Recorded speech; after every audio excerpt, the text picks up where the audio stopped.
A lesser proof than old Voltaire is yet greater, proof of this present time and thy broad expanse, America, to my plain northern hut in outside clouds and snow, brought safely for 1,000 miles o'er land and tide, some 3 days since on their own soil live sprouting, now hear their sweetness through my room unfolding, a bunch of orange buds by mail from Florida.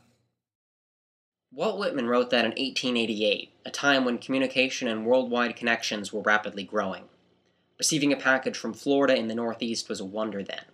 The people of that time couldn't possibly have foreseen that 123 years later, live images and news of revolution half a world away would be readily available to them. In a surprisingly speedy revolution, the population of Egypt rose up and made their desire for democracy known. Why did this situation resolve in only 14 days when other uprisings have stretched on for years? Simple. The protesters knew that they had to hurry up or they'd be overshadowed by whatever Lady Gaga wore to the Grammys this year. To be perfectly honest with you, I preferred the meat dress.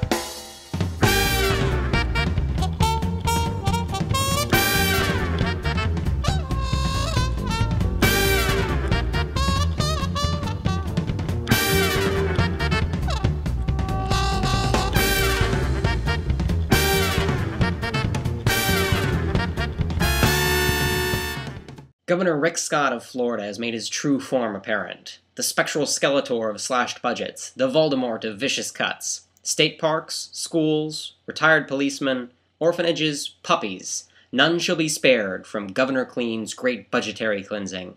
Because when you want to get Florida to work by bringing top-class jobs to the state, slashing education, retirement coverage, and the public spaces that make Florida great will surely bring us the quality employment we need. Now it's just up to the legislatural scrubbing bubbles to cooperate. Mr. Clean gets rid of dirt and grime and grease in just a minute. Mr. Clean will clean your whole house and everything that's in it. Mr. Clean, Mr. Clean, Mr. Clean. In very different political news, it's time for the Rundown to give its inaugural Shoulda Known Better award to Congressman Chris Lee of Northern New York, who cleverly adopted the pseudonym Chris Lee and cruised Craigslist looking for women to have affairs with, while sending out shirtless photos of himself to the ladies. There are so many things wrong with this. Let's discuss. First, your real name is not a code name, unless you're pretending to be the other Christopher Lee. But if you're going to say you're you anyway, bold, you're a member of Congress, Chris. If I may call you Chris, which is likely because you're not that guarded about your identity, clearly. Our elected officials have a long and illustrious history of being able to get their own series of illicit affairs by sheer force of charisma alone. Newt Gingrich didn't need to send anybody shirtless photos, and thank goodness for that.